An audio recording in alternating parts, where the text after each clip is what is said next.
Bueno, muy bien. Bien, me faltan tres personitas nada más y entonces continuamos, ¿sí? Entonces acá vamos a ver eh, los efectos de cada tipo de autacoide. Entonces, el tromboxano A2 tiene una vida media de 30 segundos y rapidísimo, 30 segundos, miren lo que es. Y en 30 segundos ya está desapareciendo ya otra vez. Las prostaciclinas que tienen un efecto mayor porque tienen que inhibir la agregación plaquetaria y no lo olviden de inhibidor. Entonces, es rápidamente hidrolizado al 6-ceto, prostaglandina F1 alfa, que ya no tiene efecto para evitar la agregación de esa plaqueta, de esas plaquetas. Y la prostaglandina G2 y la H2 abunda en el pulmón y en el vaso.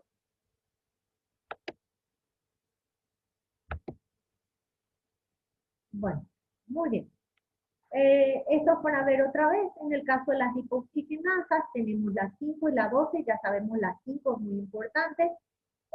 Porque genera los leucotrienos que son responsables de la reacción alérgica. No olvidar eso siempre, ¿verdad? Que estos van a ser, lo que pasa es que quieren, en su afán de, digamos, de proteger al pulmón, terminan dañando por sus efectos perniciosos.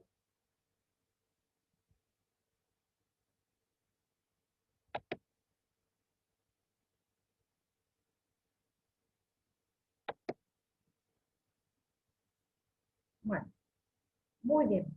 Eh, hay algunas sustancias que se utilizan para bloquear estos eh, agentes inflamatorios y se denominan antiinflamatorios. Por ejemplo, la aspirina, el ibuprofeno, ¿verdad? El diclofenac, que es lo que nos es más conocido, son inhibidores de la ciclooxigenasa.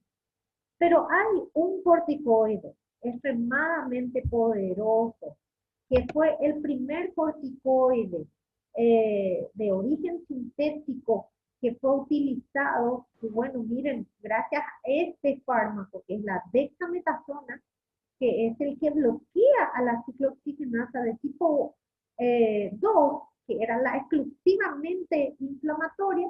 Entonces, gracias a este fármaco, hoy hay una gran posibilidad de sobrevivir a la infección por COVID, que es el que produce una inflamación intensa a nivel pulmonar, ¿verdad? Y fíjense que hay coágulos en el pulmón, bueno, todo es por liberación de autocoides. Entonces, la dexametasona, que fue uno de los primeros antiinflamatorios que fue utilizado en el tratamiento de un proceso inflamatorio más severo, como por ejemplo el causado de una enfermedad autoinmune, es la dexametasona, que sigue siendo, por decirlo así, la madre entre todas, entre todos los antiinflamatorios que tienen acción exclusivamente sobre la ciclooxigenasa de tipo 2, de tipo 2. Y está dentro del catálogo de fármacos utilizados para el tratamiento del COVID. Bueno, la aspirina, la indometacina, el ibuprofeno son inhibidores de COX-1. ¿Qué es lo que hacen? Disminuyen la acción de la prostaglandina, pero aumentan la síntesis de los leucotrienos y los tromboxanos. Hay otros, fíjense, los que son inhibidores de la lipoxigenasa van a disminuir la síntesis de los leucotrienos. Todos los inhibidores de la lipoxigenasa, hay uno que es muy característico que se usa ahora, como por ejemplo el Montelukast. No sé si alguna vez escucharon hablar de ese fármaco, si ya le vieron por ahí, ¿verdad? Es un potente inhibidor de los leucotrienos y de esa manera disminuye el efecto alérgico que ahora encontrar una persona que no es alérgica es lo que es difícil, porque prácticamente todos somos alérgicos a algo determinado. Bueno, vamos a ver un poquito acá las acciones de cada prostaglandina. La prostaglandina E2 es un potente vasodilatador. Dilata las arteriolas, dilata los esfínteres precapilares y dilata las venas postcapilares. Por lo tanto, el mayor vasodilatador conocido entre los autacoides es la prostaglandina E2, vasodilatador.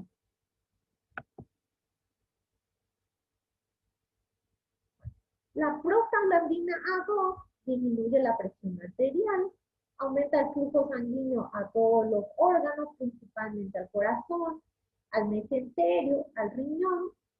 Fíjense un poco en esta acción, inhibe la diferenciación de los linfocitos B en los plasmocitos, por lo tanto, retrasa la respuesta humoral.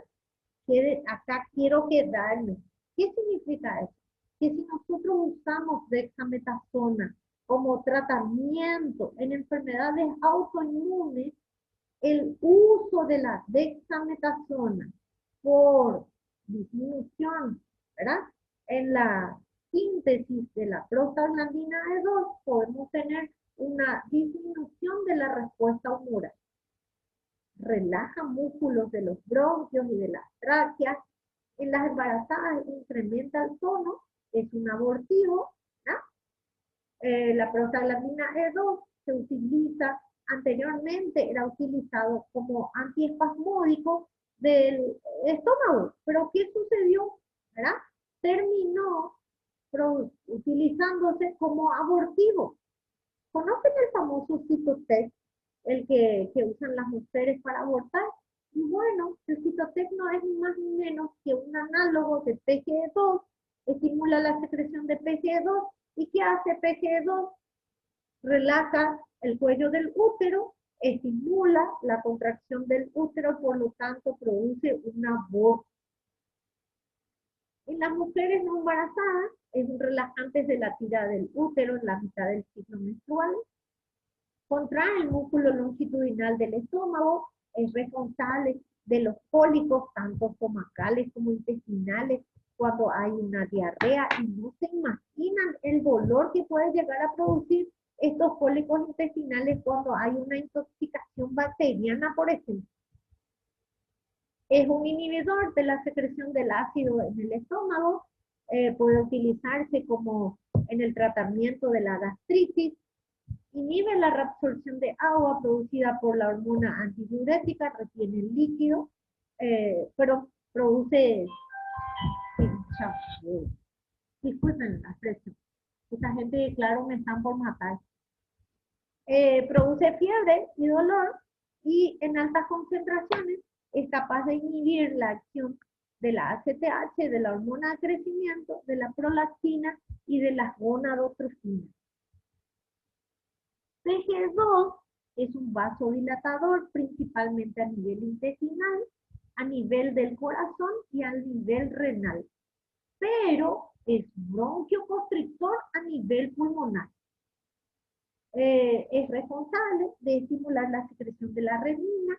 La renina, eso es lo que yo cuando vimos aldosterona, se me pasó, no les expliqué el mecanismo de activación de la renina-angiotensina, pero me imagino que renina-angiotensina ustedes vieron en física, por lo tanto me imagino que saben el mecanismo de activación de la renina, ¿verdad? ¿Es así o me equivoco? Pregunto.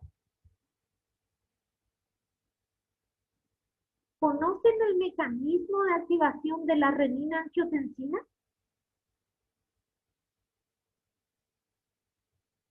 Pregunto.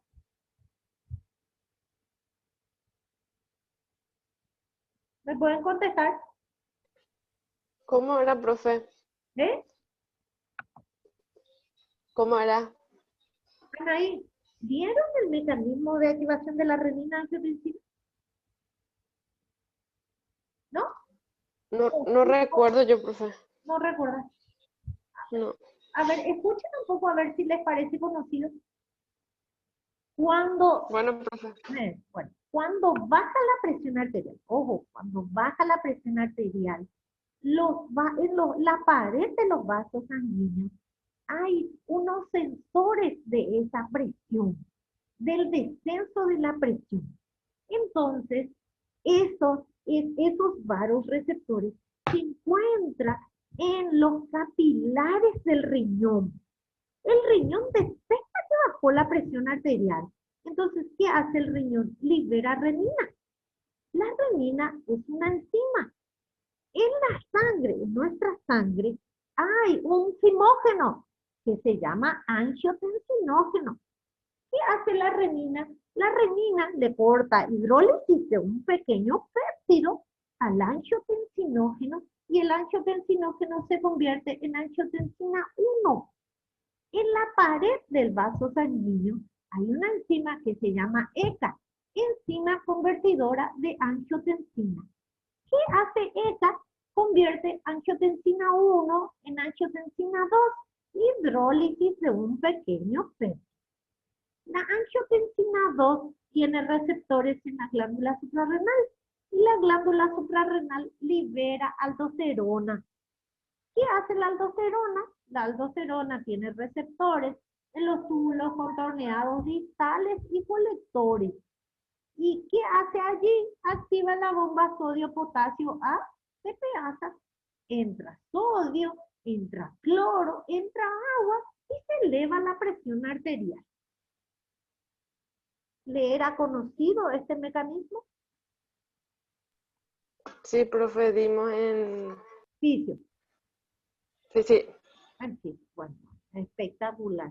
Era para recordar un poquito nomás, pero nuestro libro también trae ese mecanismo, así que cuando les toque leer, le van a encontrar allí. Bueno, entonces volviendo a lo nuestro, es un estimulador de la renina. ¿Qué significa eso? Que va a elevar la presión arterial. ¿Por qué? Porque va a estimular la síntesis de la aldosterona y la aldosterona va a aumentar la reabsorción de sodio, cloro y agua. PG-alfa también es un potente constrictor de las arterias y de las venas pulmonares. Miren lo que sería ¿verdad? La liberación de esas prostaglandinas en el riñón, en el pulmón, oprime las venas pulmonares y el tipo no puede respirar. Sí, tiene dificultad respiratoria, contrae el músculo bronquial y produce broncoespasmo. O sea, le lleva al paciente a una situación asmática. ¿Sí? Entonces, ¿qué le dan ahora como tratamiento a la gente que tiene COVID? Le dan dexametasona y al mismo tiempo le dan broncodilatadores pulmonares, le dan paz, ¿verdad? De salbutamol para abrir los bronquios y de esa manera evitar el colapso del alveolo. Contrae el músculo longitudinal y circular del estómago, produce contracción del útero, es más potente que la oxitocina, por lo tanto su efecto es similar al de un parto, ¿no? Y además contrae las tiras del músculo del útero en las mujeres que no están embarazadas para iniciar el desprendimiento de la mucosa del útero que termina en forma de menstruación. El dolor intenso que tienen las nenas cuando están iniciando su ciclo menstrual se la debe a la prostaglandina F2 y a partir de ahí aparece el famoso ibuprofeno, inhibidor de la ciclooxigenasa, por lo tanto no vamos a tener PGF2 y al no tener PGF2 no vamos a tener los terribles dolores que generalmente hace que uno ni siquiera pueda moverse o inclusive ni siquiera pueda levantarse de la cama. Lo que significa, chicas, que no hay por qué estar sufriendo esos dolores habiendo antiinflamatorios tan buenos.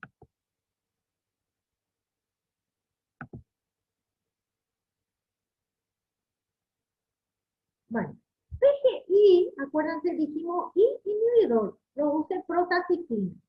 Donde normalmente hubo agregación, va a haber inhibición de la agregación, y donde hubo bronquioconstricción, va a haber vasodilatación o broncorelajación.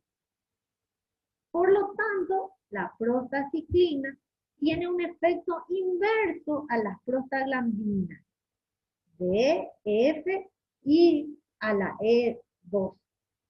Entonces, como es un broncodilatador, produce disminución de la presión arterial, produce bronquiodilatación, produce inhibición de la agregación plaquetaria, produce inhibición de la secreción del ácido, por lo tanto se puede utilizar en el tratamiento de las úlceras, ¿verdad? Y produce secreción de la renina, por lo tanto también puede producir, en el caso de la activación de la renina, en una condición determinada puede llegar a producir elevación de la presión arterial, dependiendo la condición y dependiendo el órgano en el que se produce.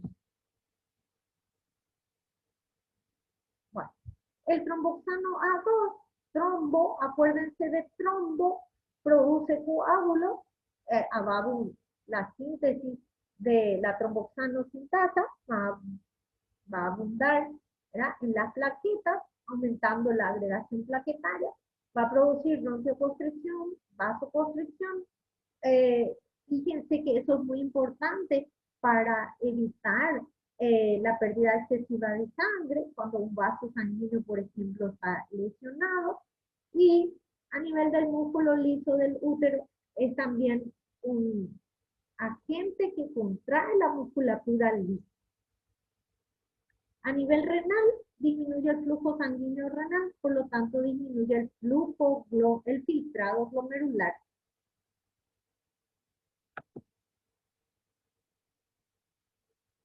Bueno, los leucotrienos, acuérdense que dijimos que los leucotrienos son los responsables de la reacción alérgica.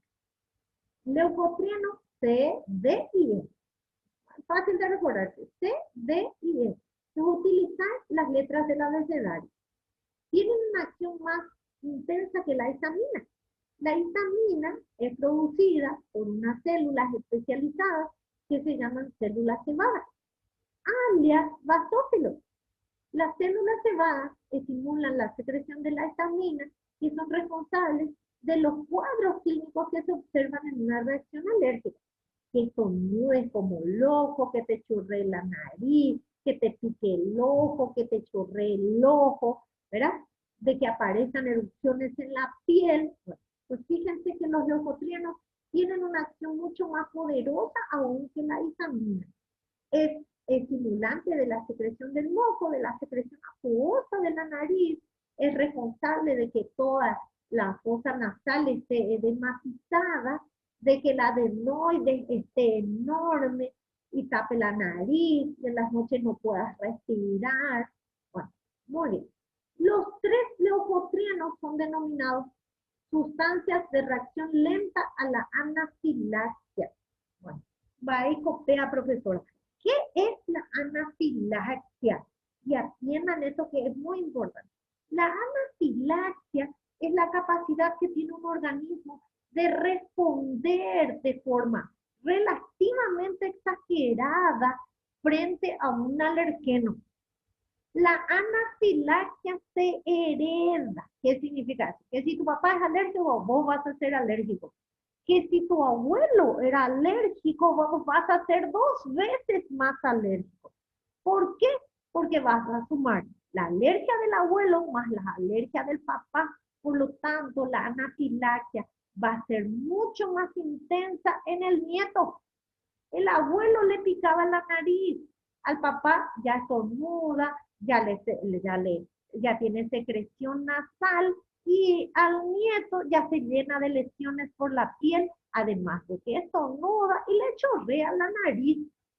Bueno, muy bien. Entonces, no olvidar que los leucotrienos son los que participan en las reacciones alérgicas. ¿Qué vamos a usar para bloquear la síntesis de los leucotrienos? Vamos a usar inhibidores de la lipoxigenasa. Y si ustedes se fijan acá, miren que los leucotrienos C4 y D4 son 1000 veces más potentes que la histamina. Por lo tanto, pobrecitos, estos son responsables del asma directo. Y el leucotrieno B4, que era la vía paralela a C4, a D4 y a E4, es responsable de aumentar la sensibilidad de la terminal nerviosa al dolor. Además, tienen efectos contráctiles sobre el estómago. En líneas generales, ¿qué funciones producen los eicosanoides? Participan en la inflamación, en la hemostasia, para mantener el tono de la fibra muscular lisa, en el parto, para activar la contracción del útero, en la secreción gastrointestinal, al estimular la secreción del ácido clorhídrico, en la formación del coágulo o para evitar la formación del coágulo.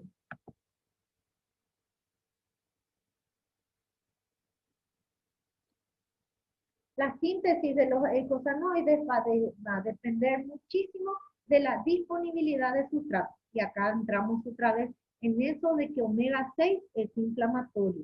Cuando nuestra alimentación tenga menor contenido de omega 6 y sea más rico en omega 3, vamos a tener menos efectos inflamatorios dentro del cuerpo. Los inhibidores de la fosfolipasa A2 también son antiinflamatorios. O sea, no solamente los antiinflamatorios pueden actuar a nivel de la ciclooxigenasa, sino que también pueden estimular, pueden bloquear la vía a nivel de la fosfolipasa A2. La dexametasona no es un inhibidor de la ciclooxigenasa, estimula la síntesis de una proteína que se llama lipocortina. Y la lipocortina es un inhibidor de la fosfolipasa A2. Por lo tanto, el mecanismo de acción de la dexametasona es mucho más global que el de las otras, que el de los otros antiinflamatorios. Una vez liberado el ácido araquidónico, posteriormente es metabolizado por el citocromo P450. Hay una serie de citocromos P450 que se diferencian por las letras que le acompañan, y esos son responsables de bloquear el efecto pernicioso y rápido de estas moléculas que son muy importantes en el cuerpo. Acá están lo que acabamos de decir, los esteroides, o sea, dexametasona, es un inhibidor de la fosfolipasa A2.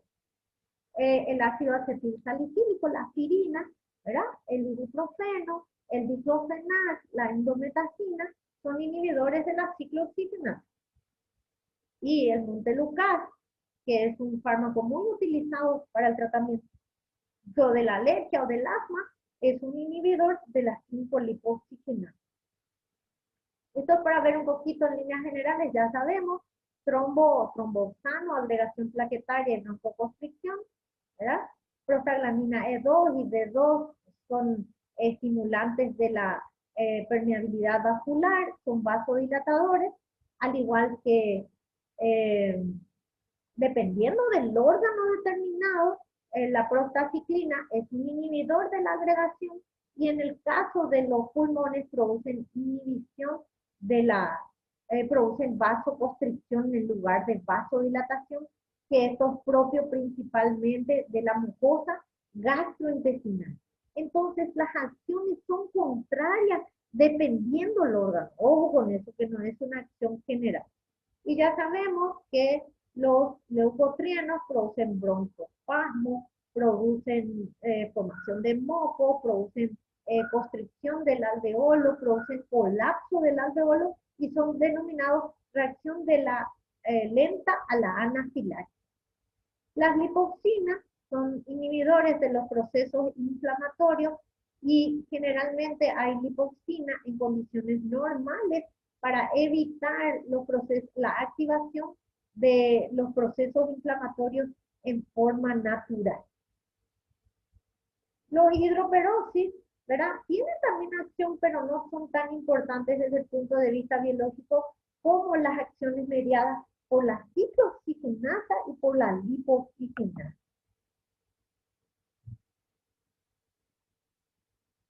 Bueno, Las lipoxinas son inhibidores de la quimiotaxis, son inhibidores del proceso inflamatorio y son producidos también en la cascada de los leucotrienes. Ya dijimos recién, es solamente para repetirlo.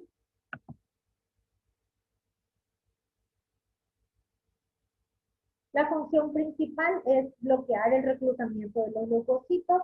Los leucocitos son productores de los mediadores.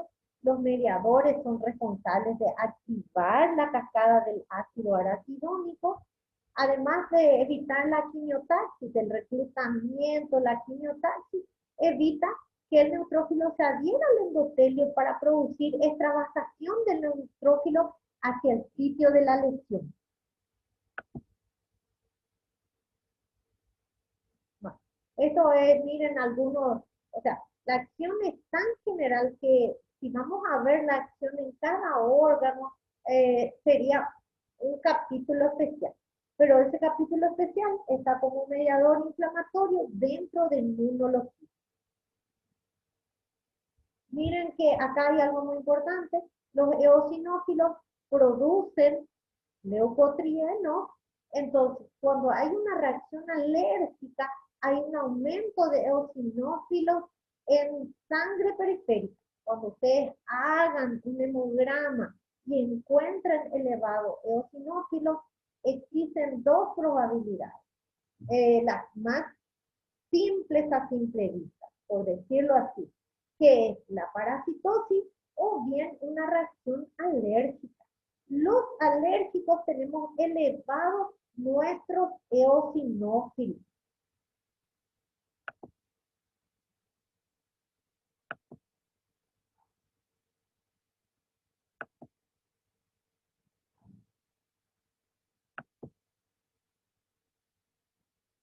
Ya vimos eso, los órganos con mayor influencia son bronquios, el útero, las vías gastrointestinales, el estómago intestino, los riñones y el ojo. Pero eso no significa que las otras células también no sean afectadas. Acuérdense que con uno se expresan todas las células, solamente con dos es inducible. Bueno, ¿para qué usamos los bloqueadores de la síntesis de los alcaloides? Miren qué útiles son sumamente útiles.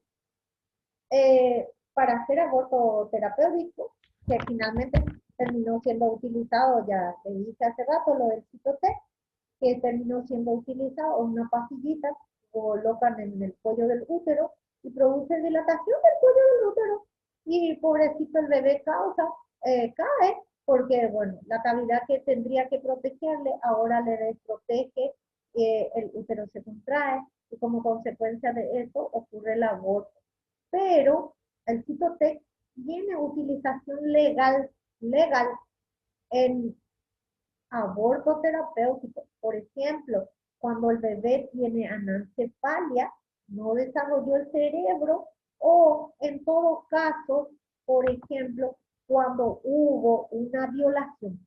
En esos dos casos, cuando hay una malformación congénita muy terrible que no permite que el feto sea viable, entonces generalmente se usa como inductor del aborto terapéutico.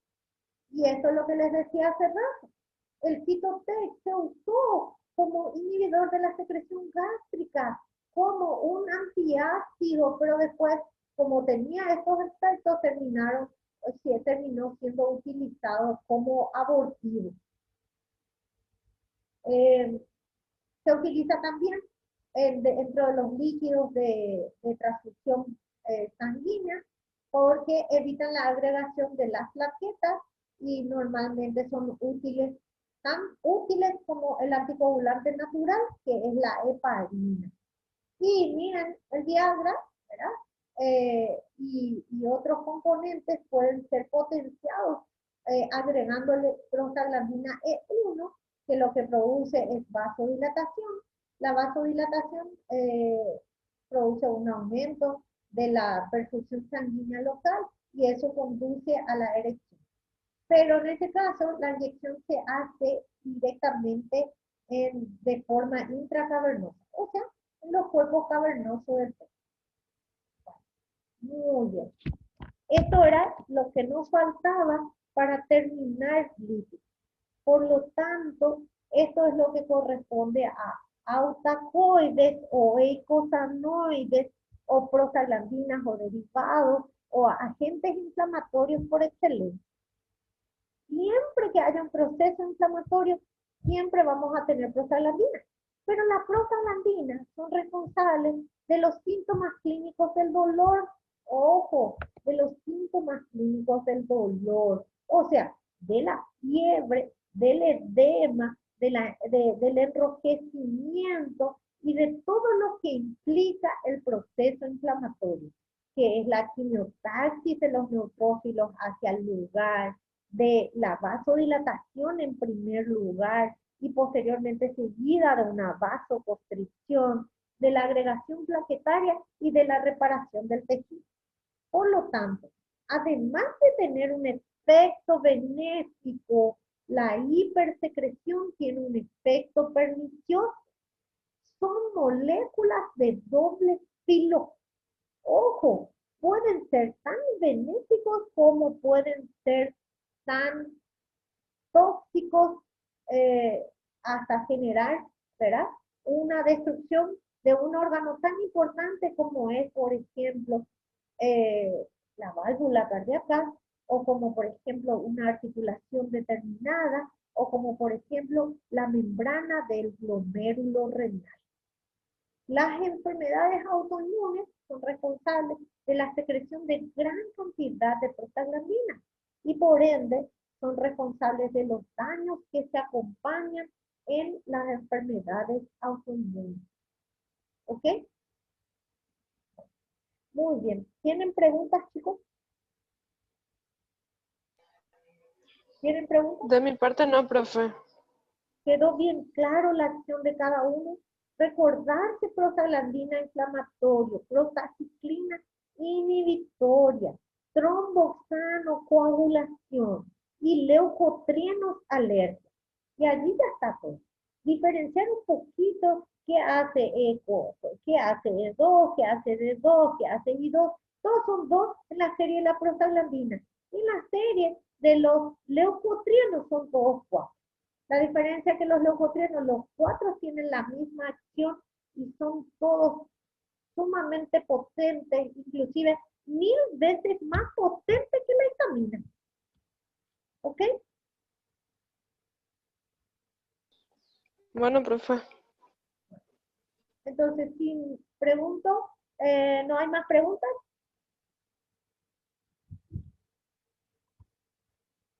¿Más preguntas para la clase? ¿Quedó claro?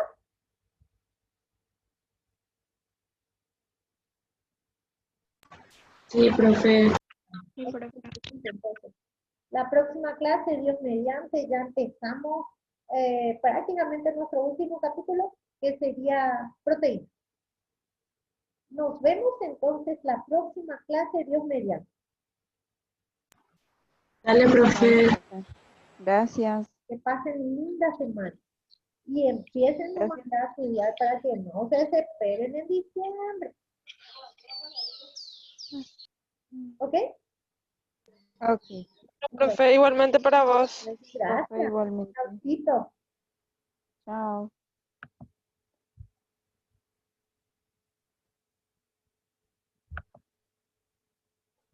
Héctor.